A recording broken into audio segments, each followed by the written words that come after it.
Abra sua Bíblia no segundo livro dos Reis, capítulo 13. Segundo livro dos Reis, está bem no início da Bíblia, da sua Bíblia, logo após o Pentateuco, logo após o Deuteronômio. Você tem aí primeiro Reis, depois segundo livro dos Reis, e nós vamos ler o capítulo 13, a partir do versículo 14, leremos até o versículo 17. Segundo livro dos Reis, capítulo 13, a partir do versículo 14, leremos até o 17. Diz assim: Ora, Eliseu estava sofrendo da doença da qual morreria.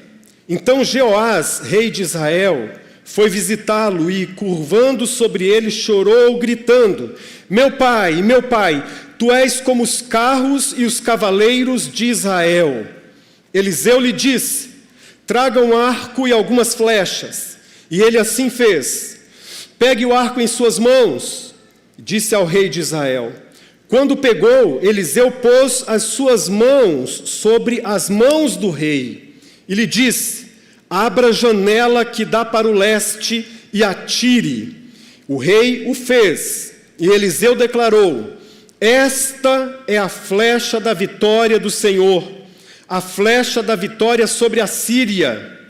Você destruirá totalmente os arameus em Afeque. Em seguida, Eliseu mandou chamar o rei. Versículo 18. Em seguida, Eliseu mandou o rei pegar as flechas e golpear o chão. Ele golpeou o chão 3 vezes e parou. O homem de Deus ficou irado com ele e disse: você deveria ter golpeado o chão 5 ou 6 vezes. Assim iria derrotar a Síria e a destruiria completamente. Mas você a vencerá somente 3 vezes. E então Eliseu morreu e foi sepultado. Nós lemos até o versículo 20. Pulando um pouco mais, você vai encontrar essas 3 vitórias prometidas por Eliseu ao rei Jeoás. Jeoás, nós não podemos confundir este rei de Israel, reino do norte, com Jeoás de Judá, o reino do sul. Esse era Jeoás do reino do norte, de Israel, portanto. E ele fez muitas coisas equivocadas. Nem de longe ele foi o melhor rei de Israel. Ele foi um homem imperfeito. Mas esse trecho das Escrituras nos mostra um homem também sensível. Essa é uma contradição que cada um de nós apresenta. Nós somos assim. Nós somos seres humanos, repletos de paradoxos, de imperfeições, de defeitos, de contradições. Aqueles que asseveravam a respeito de si mesmos, que não tinham contradições, paradoxos, que não tinham imperfeições, Jesus deu a eles, ou os chamou na Bíblia de escribas e fariseus, ou os chamou de hipócritas. Mas nós todos sabemos que somos imperfeitos, nós todos sabemos que temos contradições. Por um lado, nós temos um coração muito desejoso de fazer o bem, de fazer coisas bonitas para Deus, mas por outro lado, nós temos uma nuvem espessa e escura que nos impede de fazer o bem. Esta foi a oração do apóstolo Paulo na carta aos Romanos, no capítulo 7, quando a respeito de si mesmo ele disse: ai de mim, porque o bem que eu quero fazer eu não dou conta, mas o mal que eu não quero fazer, eu acabo fazendo. Miserável homem que sou, quem me livrará deste corpo de morte, ou desta situação deplorável? E ele mesmo dá a resposta: Cristo Jesus, homem. Cristo Jesus, o homem perfeito, o verbo encarnado de Deus. Cristo Jesus, a face humana do Deus Todo-Poderoso. Ele nos livra dessa contradição. Nenhum líder religioso pode livrar, os seus maiores esforços não te podem livrar também, as suas maiores conquistas não te podem livrar, e assim era a vida de Jeoás. Homem imperfeito, mas homem sensível.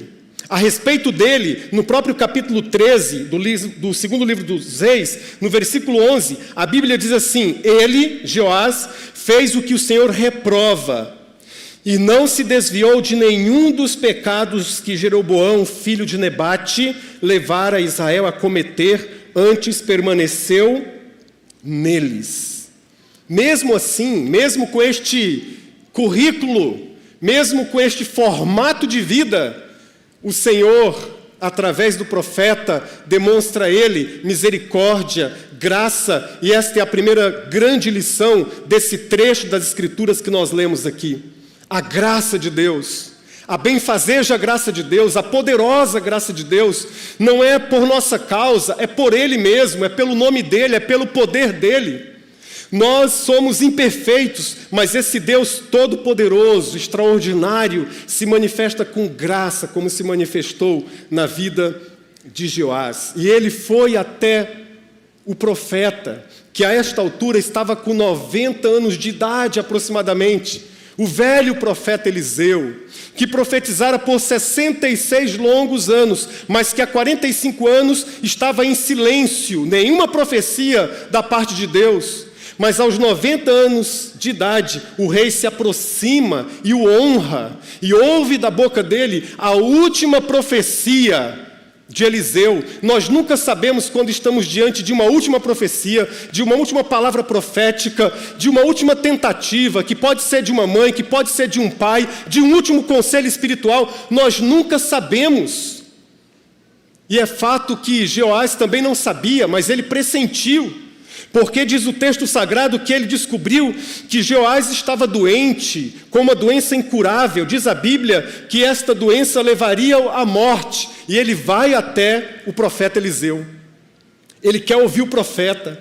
Que coisa bonita, que coisa extraordinária. E o profeta faz aquele ato profético, aquele gestual profético, coloca a sua mão sobre a mão de Joás, pede para que ele abra a janela e ele lança a primeira flecha e ele diz: esta flecha é a flecha da vitória de Deus, porque a vitória de Deus vem antes da nossa, bendito seja o nome do Senhor. Deus vence primeiro e depois nós vencemos. Jesus diz isso também no Novo Testamento, ele diz: eu venci o mundo, e a vitória que vence o mundo é a sua confiança em mim.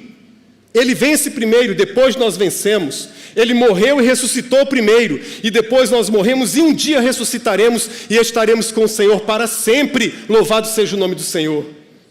Ele lança a primeira flecha. É a primeira flecha, é a vitória. Quem consagra parte, consagra o todo. É o que nós entregamos para Deus em primeiro lugar, que determina a qualidade da nossa vida espiritual, da nossa saúde espiritual. Ele lança, e agora é a vez dele lançar as suas flechas pessoais. Pega de novo as flechas, abra a janela, ele abre a janela. Pode lançar as flechas, só que dessa vez não ao ar e para diante. Você vai golpear a terra, vai golpear o chão. E ele lança, ele golpeia com a primeira flecha. Ele golpeia a segunda flecha. Ele faz a terceira também e para. E para. E Eliseu, o profeta, chega para ele e pergunta: por que parou? Por que parou? E essa é a pergunta deste culto. A pergunta da semana passada foi: até quando? Até quando nós vamos negligenciar as bênçãos de Deus? Lembram-se, da semana passada, das 12 tribos, 5 tribos tinham entrado na terra, e 7 tribos já tinham vencido os inimigos e não tinham entrado na terra. E o Senhor pergunta: até quando? Até quando? Mas a pergunta desta noite ou desta tarde é: por que parou? Por que você parou na terceira? Ele está falando de uma vitória, de possibilidades de vitória, não de uma vitória triunfalista que a igreja evangélica se acostumou a proclamar, a celebrar e que traz mais prejuízos do que benefícios.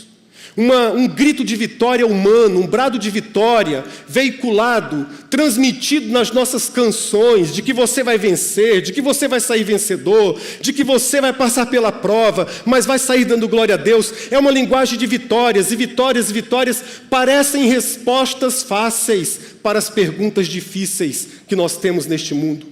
E me perdoe, eu não acredito que a Bíblia oferece respostas fáceis. Eu não acredito que a vida nos dá respostas fáceis. E eu não acredito que a igreja deveria ser um lugar de dar respostas fáceis. Porque a vida é dura, como aquele chão. Lançar flechas ao ar é fácil. Golpear o chão árido da Palestina é uma tarefa muito difícil, muito complicada. Nenhum lugar do mundo onde tem um hospital infantil de câncer poderia acreditar em respostas fáceis apenas para ficarmos no primeiro exemplo, mas existem tantos outros exemplos. A dor é um território sagrado, não tem como dar respostas fáceis diante da dor. Respostas arquitetadas também não. Essa vitória aqui, que a Bíblia nos propõe, é uma vitória em Deus. É uma vitória existencial muito profunda. É uma vitória na vida. É erguer, ainda que reconhecendo as fragilidades, reconhecendo as suas potências e impotências, as suas limitações e as suas virtudes. É uma vitória construída num contexto. E esse contexto possui 4 elementos, e eu quero compartilhar com vocês nesta tarde esses 4 elementos da vitória em Deus, não fora de Deus. O primeiro elemento aparece aí, lágrimas. Logo no início do versículo, toda vitória em Deus é construída com lágrimas, não é feita sem lágrimas. Versículo 14, novamente, ora, Eliseu estava sofrendo da doença da qual morreria. Então Joás, rei de Israel, foi visitá-lo. E curvando sobre ele, chorou, gritando, meu pai, tu és como os carros e os cavaleiros de Israel. Essa frase significa que ele estava dizendo, Israel vai ficar sem defesa com a morte deste profeta. Foi a mesma palavra, interessante, a mesma palavra que Eliseu repetira para Elias, que não morrera, mas está no 2º livro dos Reis, capítulo 2, a partir do versículo 12, quando Elias foi trasladado por aquela carruagem de fogo, você se lembra? Esta foi a frase de Eliseu, o profeta. Meu pai, Israel vai ficar sem defesa com a sua partida. E agora vem Joás e repete a mesma frase, a mesma expressão para Eliseu. Ele chora, ele derrama lágrimas por um profeta velho de 90 anos de idade. A questão não é se você chora ou não chora, a questão é qual o endereço das suas lágrimas. Você deposita suas lágrimas em quais odres, em quais recipientes? Onde você armazena suas lágrimas? Quando eu estudava essa mensagem essa semana e permitia que Deus falasse ao meu coração, em retrospectiva, no ano 2018, eu lembrei de uma cena de uma jovem senhora, entre 35 a 40 anos no máximo, que diante de um cantor, ela se aproximava do palco e ela chorava copiosamente, compulsivamente. Ela buscava com aquelas lágrimas um pouco de atenção daquele cantor. Ela queria se aproximar e quando a repórter pergunta por que ela estava chorando tanto, ela não conseguia nem se expressar. Ela não conseguia nem falar. Ela estava chorando muito, emocionadíssima de assistir àquele cantor, que naturalmente ela gostava muito. E aí, na semana passada, isso foi em 2018, no máximo 40 anos tinha aquela pessoa, mas na semana passada eu vi uma adolescente de 15, 16 anos no máximo, que derramava lágrimas copiosamente, que chorava copiosamente, não diante de um ídolo, diante de um cantor famoso, diante de uma autoridade qualquer, mas ela derramava lágrimas olhando para as patinhas de uma onça machucada pelas queimadas do Pantanal. E eu pensei comigo, essas lágrimas de 16 anos têm maior maturidade do que aquelas lágrimas de 40 anos de 2018. Este homem, Eliseu, com 90 anos de idade, estabelece a sua última profecia, e ele tem diante de si um rei, Joás, que derrama lágrimas, ele chora, ele grita, porque ele estava dizendo, em outras palavras, Israel vai ficar órfão de profetas e de profecias. Órfão. Pelo que você tem chorado, igreja? Pelo que nós temos chorado, igreja? Será que nós temos chorado pela ausência de líderes no nosso país? Meu Deus, as eleições estão se aproximando. Onde estão os líderes de verdade? Meu Deus, onde estão os líderes? Será que nós conseguimos sentir que nós estamos órfãos de profetas e de profetas experientes? Onde estão os nossos velhos profetas? Aonde estão as nossas antigas profecias? Senhor, nós temos que derramar lágrimas. Nós precisamos chorar. Há um sentimento de orfandade no nosso país. Há um luto coletivo. Há uma dor do sobrevivente. Nós olhamos pessoas caindo, tombando ao nosso redor. Todos os dias são notícias de morte. Cadê as lágrimas? Nós estamos órfãos de profetas. Onde estão os profetas? O que Joás disse foi, em meio a tantas lágrimas, Israel vai ficar órfão. O Brasil me parece órfão. Eu lembro como se fosse hoje, se eu fechar os olhos, eu contemplo a fisionomia da minha professora que me alfabetizou, sim, que me ensinou o beabá, a professora Letícia. Se eu fechar os olhos, eu lembro-me também das aulas particulares na casa dela, uma casa que tinha um lago bonito e que ela levava os alunos para dar aula de graça muitas vezes. Aquela professora era uma heroína na cidade de Rio Branco, Acre. Quem são os nossos heróis? Quem são as pessoas famosas? Quem são as pessoas que angariam fama neste país? De acordo com o Salmo 16, a Bíblia diz, quem são os notáveis? É uma pergunta. Quem são os famosos? É uma pergunta não retórica, que exige uma resposta. Quem são os notáveis? E o Salmo 16 responde, os notáveis nesta terra, os verdadeiros famosos nesta terra, aqueles que têm verdadeiro sucesso nesta terra, são aqueles que colocaram toda a esperança no Deus de Israel. Bendito seja o nome do Senhor. Lágrimas. Lágrimas. Lágrimas forjam a nossa vitória. Que honra aquele rei, muito errado, fez o que Deus não aprovava. Foi reprovado em vários quesitos da sua espiritualidade, mas eu admirei este rei, tanto quanto admirei Davi, por esta atitude de deixar o conforto da sua casa e ir ele mesmo. Ele não pediu que o profeta viesse até ele, poderia fazê-lo, tinha autoridade para tanto, mas não, ele se dirige até o velho profeta para honrar uma última vez aquele profeta. Atenção, igreja, a Bíblia diz que quem honra um profeta receberá galardão de profeta. Muita atenção a isso, muita atenção a este propósito. E aquele Joás foi lá, o rei, para ouvir a última profecia. Eu tenho para mim que as últimas palavras de alguém que está partindo desta terra são sempre palavras solenes, palavras abençoadoras que nós deveríamos ouvir, mas estas são palavras de um profeta, registradas num livro santo, registradas na palavra que é palavra de Deus. Lágrimas. Não apenas lágrimas forjam esta vitória, mas também mãos. As mãos aparecem aqui.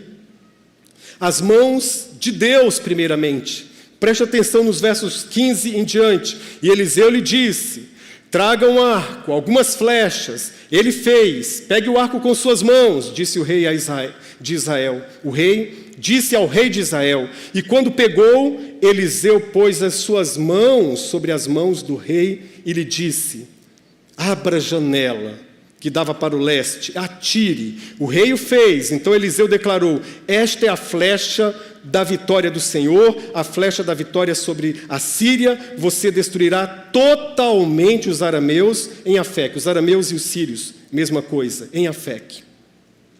A mão do homem. Deus escolheu um método, e o método de Deus são pessoas.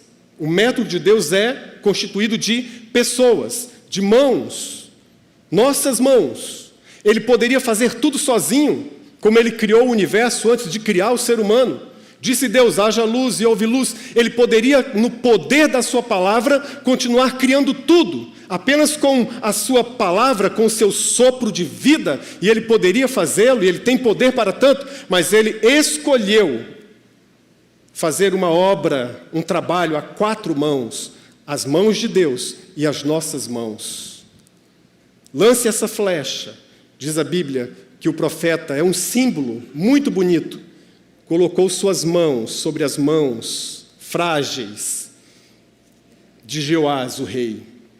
enfraquecidas de tantas derrotas. Ele já estava angariando algumas derrotas nesse episódio, mas ele sustenta as mãos, como Deus faz. Essas são as mãos dos homens e a mão de Deus. Quando pegou, pôs as suas mãos sobre as mãos do rei. Isso significa, dentre tantas coisas, uma principal: você não está sozinho, você não está só. Você pode ir para o seu trabalho, ele pode se tornar muito difícil, muito complicado, desgastante, muito terrível. Você pode golpear o chão e não ver resultados, mas saiba de uma coisa, tenha isso em mente, compreenda isso com o seu sentido espiritual. Há mãos poderosas segurando suas mãos frágeis. Há mãos, são as mãos de Deus. Moisés entendeu isso. Ele orou no Salmo 90, versículo 17. Nós conhecemos o Salmo 90 por causa do verso 12.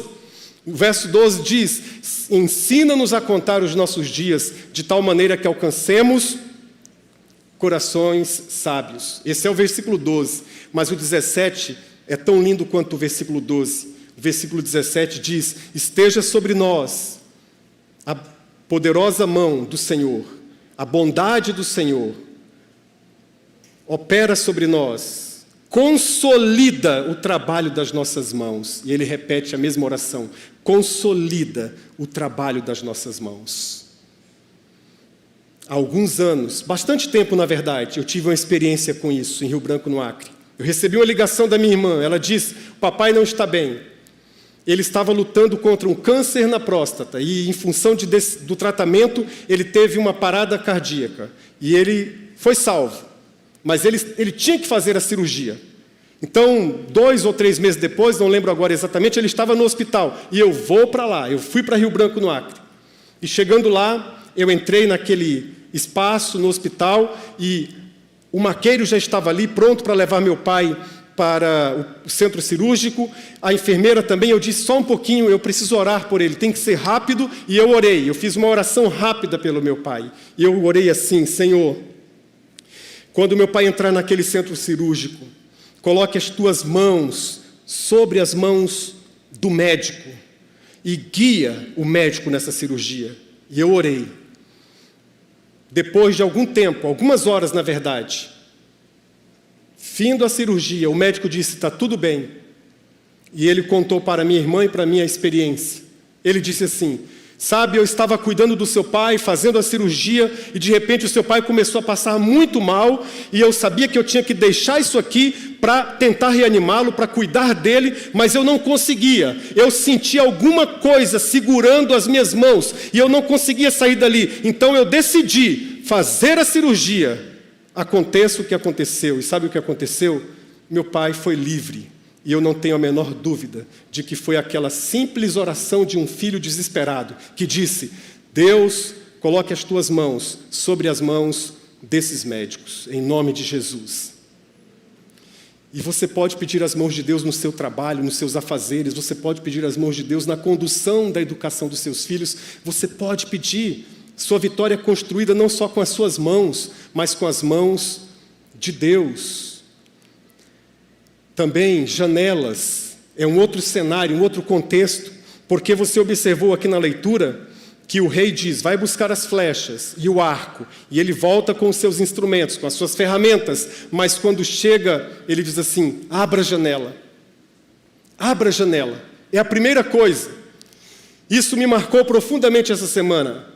Janelas abertas. Janelas simbolizam oportunidades, simboliza visão, simboliza você checar e observar que há vida lá fora. Nós estamos isolados, muitas vezes trancafiados, mas quando abrimos a janela, nós temos uma nova perspectiva. Antes de lançar flechas, abra a janela. Quando nós começamos a viver esse tempo novo, eu lembro, e eu tive uma sensação há 5 meses, que isso duraria muito pouco. Eu imaginava que seriam umas 3 semanas, que nós fecharíamos o templo durante 3 domingos, 4 domingos no máximo, e que logo, logo nós voltaríamos. Isso seria apenas um susto. E nós já estamos há 5 meses. E eu sempre tive um hábito, desde que assumi o ministério desta igreja. Aconteceu gratuitamente, mas eu sei que foi algo que Deus falou comigo. Aqui, no batistério, aqui nessa parte de trás, tem uma salinha. A salinha das mulheres fica desse lado, a dos homens aqui. Tem uma salinha e há um banheiro ali. E ali tem uma janela pequenininha, de 40 centímetros por 30 centímetros, talvez. Uma pequena janela. E eu lembro que desde 2007, 2008, mais ou menos, vários momentos aqui em que eu vivi algum tipo de pressão, algum tipo de tensão, ou tensão emocional, ou uma tensão espiritual, alguma percepção nova no ambiente, eu lembro que eu dava uma escapulida e ia lá para aquele lugar para ter um tempinho de oração, um tempo de oração. E desde esse tempo, desde 2007, 2008, eu olho para aquela janela, e a primeira vez eu lembro que eu olhei a janela, à esquerda aqui eu contemplei o Monte Santo Antônio. E um pouco mais para cá, depois de algumas árvores, há um pedaço da pista do aeroporto. E uma vez só uma vez, eu vi uma aeronave pousando ali, num dos cultos que nós realizamos aqui. Eu fui lá orar, quando eu abri os olhos, o monte estava aqui e tinha uma aeronave pousando. Isso sempre me marcou, sempre essa cena. Eu ia para lá e olhava para a janela. Quando eu me sentia preso, quando eu me sentia sufocado, eu olhava por aquela janela e aquilo dizia algo muito especial ao meu espírito, ao meu coração. E aí, quando tudo isso começou, e quando eu preguei aqui pela primeira vez com esse auditório vazio, somente para uma câmera, e o coração apertado, e ninguém na galeria, ninguém aqui, só o pessoal da técnica, 3 ou 4 pessoas, eu intuitivamente voltei à salinha aqui do batistério. E eu olhei, e quando eu olhei, eu lembrei da janela. E eu disse, Senhor, vai passar. Vai passar. Olhe para as janelas, abra algumas janelas. Olhe, nem que seja fisicamente para a janela da sua casa, e se você vir uma criança passando de bicicleta, tenha esperança, enxergue Deus nisso. Olhe o cenário, olhe a vida, enxergue a vida. Não fique trancafiado como os discípulos que, quando Jesus fora assassinado naquela cruz, diz a Bíblia, o Evangelho de Marcos registra isso de forma muito mais intensa, que eles estavam fechados, com medo, trancafiados, com medo dos romanos, com medo dos soldados. Medo é um sentimento muito comum, mas há janelas, existem janelas, e as janelas fazem parte da vitória que Deus tem para nós. E, finalmente, atitude, na verdade, atitude de fé, de confiança, exatamente isso. Veja o que a Bíblia diz aí, no versículo 18, em seguida, Eliseu mandou o rei pegar as flechas, golpear o chão, ele golpeou o chão 3 vezes e parou. O homem de Deus ficou irado com ele e disse, você deveria ter golpeado o chão 5 ou 6 vezes. Então iria derrotar a Síria e a destruiria completamente. Por que ele diz isso? Porque na profecia, na última profecia, ele diz, você vai destruir totalmente. Você vai destruir completamente. No texto original dá a ideia de você vai fechar um ciclo. É tão importante isso. Às vezes nós fechamos o ciclo com uma vitória só. Mas para esse rei ele precisaria de 5 ou 6 vitórias para fechar o ciclo. Às vezes com 3 vitórias você não fecha o ciclo. Você entende o que eu estou dizendo? O que eu estou tentando comunicar? E ele parou. Ele não teve atitude. Ele lançou 3 flechas e parou. E ele tinha mais flechas na sua aljava. Lançar uma flecha para o ar, para o futuro, visionar, pensar no que vai fazer, sonhar com o que está bem à sua frente, é a tarefa mais fácil. Eu não estou dizendo que ela é simples, e muito menos que seja simplória, porque há muitas pessoas que não conseguem visionar.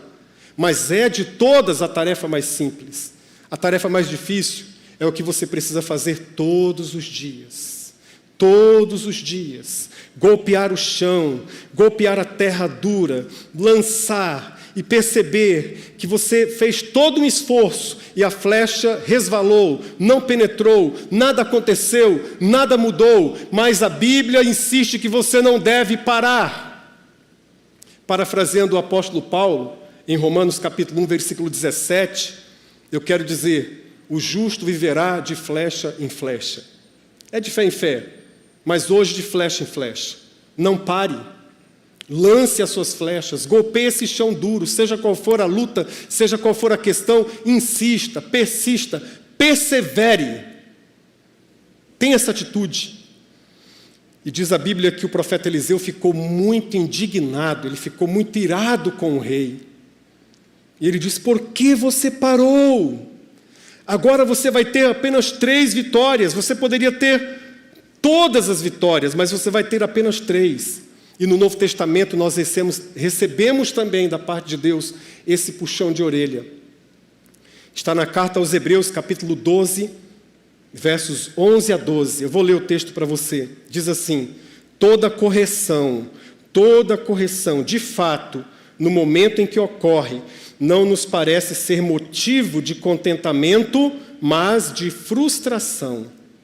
Mais tarde, no entanto, produz fruto de justiça e paz para todos aqueles que por ela foram disciplinados ou exercitados. Sendo assim, fortalecei as mãos enfraquecidas e os joelhos vacilantes. Não estava faltando flechas para Jeoás, não estava faltando flechas para o rei, não está faltando flechas nem para você e nem para mim. Estava faltando atitude, está faltando atitude de fé, confiança em Deus, confiança de que, mesmo que nossas mãos, como diz o autor aos Hebreus, sejam enfraquecidas e os joelhos vacilantes, mãos enfraquecidas tem a ver com a ideia de você não conseguir segurar nada, não para nada na sua mão. Você não consegue sustentar as coisas que vêm até você. Joelhos vacilantes tem a ver com falta de estrutura, muitas vezes estrutura emocional para vencer, para enfrentar. Mas mesmo com mãos enfraquecidas e com joelhos vacilantes, não há problema, porque Deus diz: fortalecei as mãos enfraquecidas e os joelhos vacilantes, e esta fortaleza não vem através de suas mãos e nem de mãos humanas, vem através do próprio Deus. Nós cantamos durante muitos anos o hino clássico que diz: segura na mão de Deus e vai. Segura na mão de Deus, segura na mão de Deus, pois ela te sustentará. Não temas, segue adiante e não olhes para trás. Segura na mão de Deus e vai. Mas hoje nós temos que cantar outro hino, outra canção. Nós temos que cantar assim: Senhor, segura o Senhor em minhas mãos e vem. Vem, meu socorro. Vem no socorro da minha casa.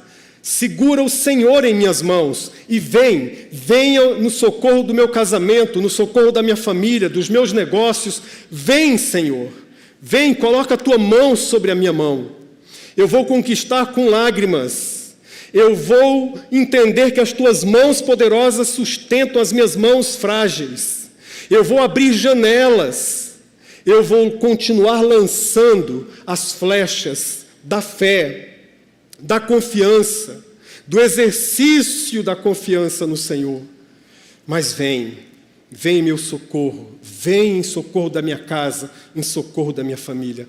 Isso faz toda diferença, total diferença. Quero concluir dizendo que o mérito sempre será de Cristo, sempre. O mérito sempre será de Cristo. De qualquer vitória, de qualquer situação, de qualquer contexto, de qualquer bem-aventurança, de qualquer bênção na sua e na minha vida, o mérito sempre será de Cristo. Mas o esforço, Ele divide com a gente. O esforço é seu, o esforço é meu. Por isso Ele diz: esforçai, fortaleçam as mãos enfraquecidas e os joelhos vacilantes. Eu quero orar por sua vida, mas a exemplo do que nós vimos aqui nesse ato profético da última profecia de Eliseu, eu gostaria que simbolicamente você levantasse as suas mãos assim. Feche seus olhos, levante suas mãos. Imagina agora, meu irmão e minha irmã, só imagina as mãos de Deus sustentando suas mãos, segurando firme em suas mãos.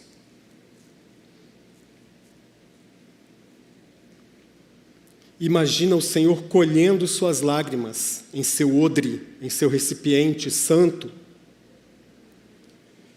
Imagina que você vai continuar lançando flechas, golpeando a terra, enfrentando as dificuldades. Meu Deus, você vai continuar, você não vai parar. Mas imagina que você não anda só, que você não está só. Imagina que a vitória que vence este mundo é a sua confiança, a sua atitude de continuar lutando, apesar do cansaço, apesar da dor, apesar das inúmeras tentativas, na linguagem da carta aos Hebreus, apesar da frustração. Que difícil é continuar levantando a cada segunda-feira, depois de uma frustração. Mas imagina que Deus te dará a vitória, no nome de Jesus. Agora pegue suas mãos e coloque assim, próximo ao seu peito. Você pode encostar e eu quero orar por sua vida. Paizinho amado, mãos sobre nossas mãos. O teu coração conectado ao nosso coração. Muitas vezes nos sentimos órfãos de profecias e de profetas, de pessoas que ainda têm alguma pujança, apesar de uma enfermidade que tiraria a própria vida, de abrir a boca e de dizer: assim diz o Senhor. Palavra de Deus, forjada em experiência de luta, de luto, de dores e dificuldades. Nos dê um coração sensível para ouvir o que o Espírito diz à igreja, às igrejas.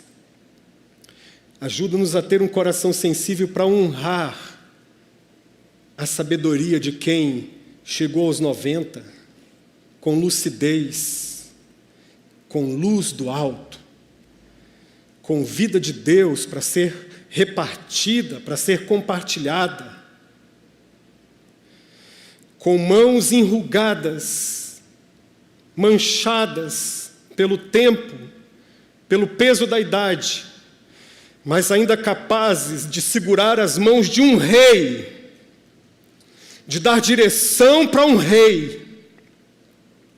Levanta no nosso país e na nossa nação pessoas assim, Deus. Ajuda-nos a honrarmos aqueles que vieram antes de nós. Ajuda-nos a permitirmos que suas mãos envelhecidas, mas repletas de experiências, se ponham, se coloquem sobre as nossas mãos, muitas vezes jovens, mas desistentes. Mãos jovens, mas que desistem fácil demais. Que tendo 6 flechas, lançam apenas 2, 3. Aqueça as nossas mãos com mãos de pessoas que já viveram,